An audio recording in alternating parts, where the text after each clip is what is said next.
Hi, today I'm going to try to do my best to walk you through a What It Says document using informational text. The article I chose today is Confederate Statues Were Built to Further a White Supremacist Future. This came out recently during the ongoing controversy about having the Confederate statues up primarily in the South and the southern states, but they're up all over. And if you know anything about the history of the Civil War, that was the losing side, and they were fighting to keep slavery, which by anybody's estimation is the wrong side. And it's a good thing that they lost. They were trying to tear our country apart. But that's a history lesson part of this. So here's a What It Says document. I've already gone through and copy and pasted in the very first column the direct quotes, the direct passages, the direct quote, the direct text. When you ever hear the word quote, it doesn't necessarily mean quotation. The quotation is in those quotation marks, and that is something that somebody said or thought. It doesn't necessarily mean that. A quote can just be a piece of text from another source. So the first column is what the person author says, or the person author says about the topic. So it can be, direct or indirect. It can have a page number. This is just from an article on the web, so it's not going to have a page number, and that's okay. The next column is what it means. You paraphrase. You put it in your own words. So let's just take this first one. I just took the image because the image of this article is pretty important. And it says, the caption says, crews worked to remove the statue of Supreme Court Judge and segregationist Roger Taney from the front lawn of the Maryland State House late Thursday night. Taney, I'm not really sure, wrote the 1857 Dred Scott decision that defended slavery and said black Americans could never be citizens. Okay. This quote, I'm going to do some thinking out loud here, so give me a second.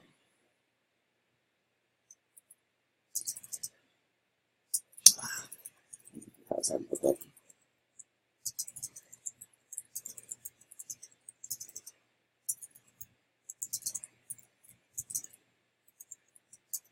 This word here, context,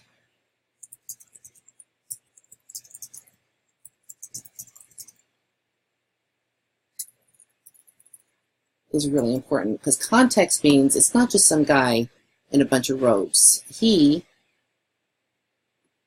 did something pretty horrible. So let's see. Let's look up. I want to find out a little bit more about this. I want to find out a little bit more. Let's see.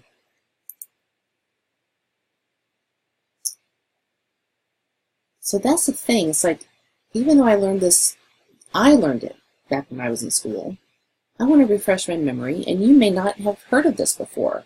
So you might want to do a little more digging and find out exactly more context of the story. Okay. All right, what this reveals about the person, topic, and what do we know about him or her? Okay, so the topic is, and I haven't really stated my claim yet, so let me go ahead and type up my claim.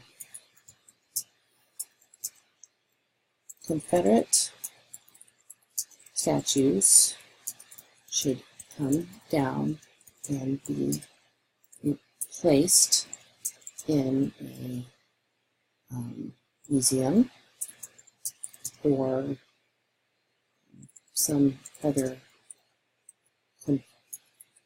location, and not spread around government buildings and public areas. Okay, so that's my claim, and I'm going through here. I'm going to find a lot of evidence to why I think to support my claim. So, what does it reveal about this topic? Okay, so the topic is about Confederate soldiers, or Confederate statues rather, being put up all over the place and furthering the ideals of white supremacy. Okay. I'm going to copy that line right there, because that's a really good line.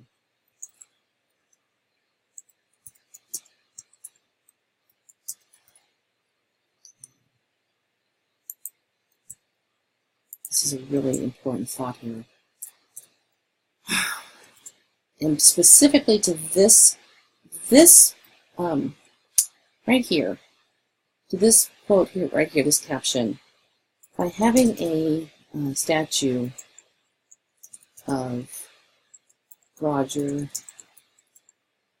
by the Maryland State House, this sends a message that slavery is, I won't say normalized, that slavery may be considered acceptable by many.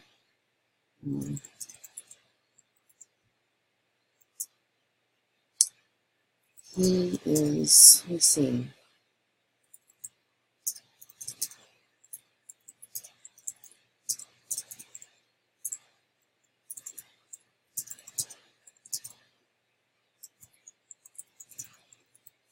All right. I'm not sure what I'm trying to say here, but I'm going to work on these thoughts a little bit more. By having a statue of Roger Taney by the Maryland State House, this sends a message that slavery may be considered acceptable by many white citizens. He is shown in a regal light as a statue and not as a history lesson. I mean, he looks scholarly and wise and, I don't know. Now, why it matters to the claim I'm trying to support or why it matters to the whole story.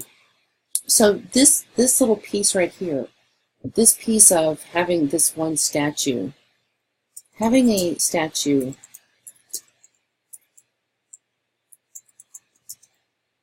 that promotes and honors a man who believed in preserving slavery shows that many